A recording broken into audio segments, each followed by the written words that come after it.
What's happening? Welcome to NFL Live. Phil Murphy here. We're running a little 12 personnel today. Adam Schefter in studio, Louis Riddick and Booger McFarland also with us for the hour. Year 2 QBs in the spotlight. Sophomore slump avoidance is the hope in DC and Denver.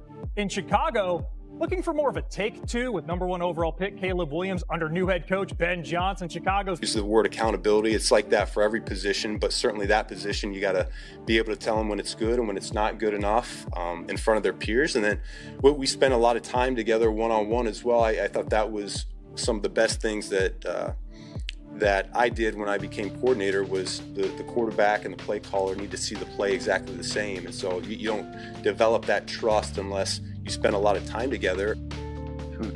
So Adam, year 1 with Williams, Chicago ranked last in yards per play. They make changes on the staff. Year 2, what have they done to get the most out of their QB? Well, Phil, you heard Ben Johnson, the new Bears head coach, right there talk about all the time that he spent with Caleb Williams this offseason trying to marry their minds together to think alike. And every single thing the Bears have done this offseason seems designed to bring the best out of Caleb Williams. They hire Ben Johnson first and foremost and surround him with an assistant coaching staff to elevate Caleb Williams. They then go out and trade for 3 different offensive linemen to go fortify a leaky offensive front to protect Caleb Williams. And then they use 2 top draft picks on a tight end from Michigan, Colston Loveland, and a wide receiver from Missouri, and Luther Burden, to give Caleb Williams even more weapons. So he's got the coaches, he's got the line, he's got the weapons. They are doing everything they can to make sure that he fulfills his potential. Yeah, Schefter, you're right. They're doing everything they can. The one thing they can't do for him, though, is go out and put in the work. And then when it comes to game day, he's got to perform. You're right. New head coach, new coordinator, new quarterback coach, new receivers, new offensive line. They've given him the full NFL makeover when it comes to a quarterback. He has everything that any quarterback could want. Now you got to go out and you got to get it done, and you got to do it on Sundays. We can talk about minicamp and OTAs all we want to. Football is the ultimate show me game. And the only time that he can show us is once we get into preseason and then once we get into the regular season. It's up to Caleb Williams with everything that's gone on in the organization, with everything that's happened, with the book from Seth Wickersham, with all the quotes that have come out. He's going to have to build himself up to make sure that come September, when he steps on that field for the first time, that'll be the first time, Louis, that he can show us that he's actually bought in and that he's matured as an NFL quarterback and he can go out and get it done. Yeah, that'll be the first time he can show us that, really what he has done is he has developed the timing and rhythm with Ben Johnson and with this offense to where it just seems much more fluid for him, and he has answers. And I think a lot of that comes down to really them being able to give him digestible information that he can use in real time. And the guy you see on your screen right there running ahead of him, JT Barrett, the quarterback coach, is going to play a huge role in that because he's kind of the go-between. He's kind of the guy who can really go to Ben Johnson on behalf of Caleb Williams because he's going to spend maybe even more time with him than Ben Johnson does and tell him, hey, look, these are the things that Caleb is feeling good about. These are the things that Caleb isn't so sure about. And that happens in practice. That happens in games. That happens in meeting rooms.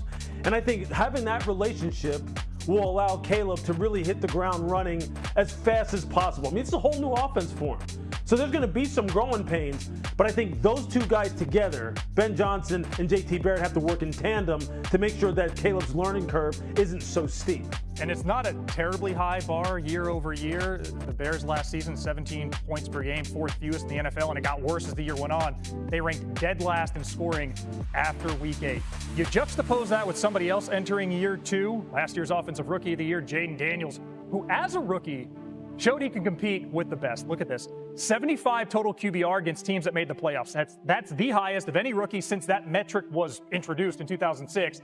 Daniels will have to carry that into this season. The Commanders have the 8th hardest strength of schedule, according to ESPN Analytics. And that rookie season was after Washington had the greatest roster turnover year over year in the NFL, 2023 to 2024. Adam, they go to an NFC title game for the first time since 1991. Similar question with that we asked for Chicago. What have the Commanders done about building on last season? And a similar answer to what the Bears have done in Chicago with Caleb Williams, because this is the advantage that these teams with great young rookie quarterbacks have. They're on rookie contracts. so you can go out and spend money that other teams can't. The Commanders can go out and trade for Deebo Samuel and afford his $20 million price tag without any issues. They can go out and trade for Laramie Tunsil at left tackle without any issues about affording a new deal, talking to him about reworking his contract. The Commanders know that there's a window. We saw them at the trade deadline last year when Jayden Daniels played as well as he did. Go out and trade for Marshawn Lattimore because he has sped up the timeline and the expectations for this franchise, so they have been able to be aggressive and go out and surround him with as much talent as they can, no matter the price. Yeah, and really, what you're talking about is they're trying to make sure that he doesn't have any kind of regression, that doesn't take any kind of step back. And that's what everyone wants to talk about, right? When you have a rookie who comes in the league and takes it by storm the way he did, people are going, well, they have film on him now, so he's going to automatically regress.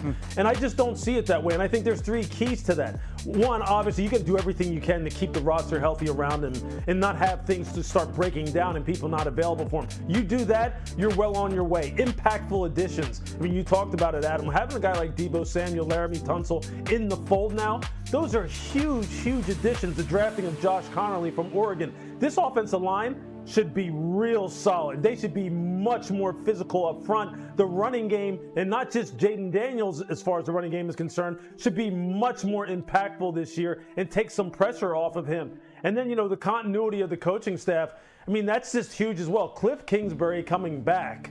Now, it isn't about, Cliff going on and getting the head coaching job. Jayden has to learn a whole new language, kind of like what Caleb Williams has to do. So a lot of things are stacking up and adding up to Jayden being able to hopefully take it to a whole nother level. Because I'll tell you what, he is the last person I'm worried about in this whole thing.